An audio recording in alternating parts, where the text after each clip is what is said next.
So for this video guys, so ito, share ko lang yung video ko. So kakatapos lang nitong mag-rent dito sa resort. So yan. So ito yung aking simi lang, hanahayan video ko. Ayan. So isang monitor dito sa taas. Ayan. Tapos sa baba yung dalawang sub, tsaka yung isang mid-high. So yung sub ko ay MCB. Yan, naka MCB lang naman.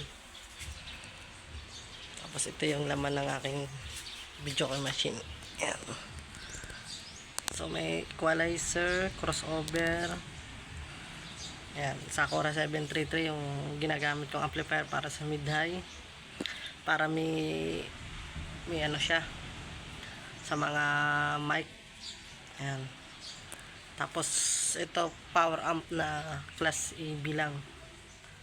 So ito yung DIY ko na power amp na ginawa. Tapos Reyna 3C yung ginamit. Ayan.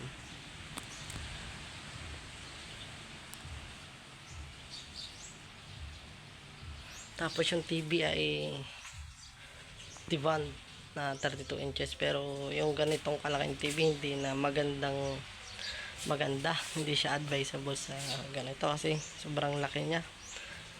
Baka mamaya mabasag. Dapat siguro mga 24 inches lang, ganun, or 19. Tapos ito yung ating button. Siyempre meron niyang stop. Wala yan, stop. So ginagamit siya sa mga pang event talaga. Tapos dito pwede ditong pang MC, wala siyang echo. Ito yung dalawang to pang singer. Tapos merong built-in na volume. Yan, kasama na rin tong mga mic na to sa pagbihit ng volume. So ito yung process niya. Ayan, hindi makita.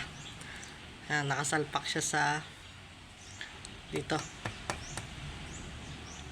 sa Sakura 733. Ayan, so yung boses ng microphone lalabas lang sa mid-high, sa dalawang speaker na pang mid-high lang.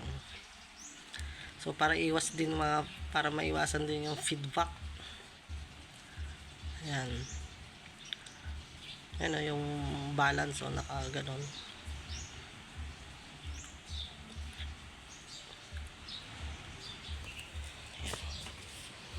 Dapat yung sub ko, wala ko kasing ibang sub na available. So MCB lang. So matagal na yung MCB sa akin. So D12 lang yan. Dapat nga mga D15, ganun.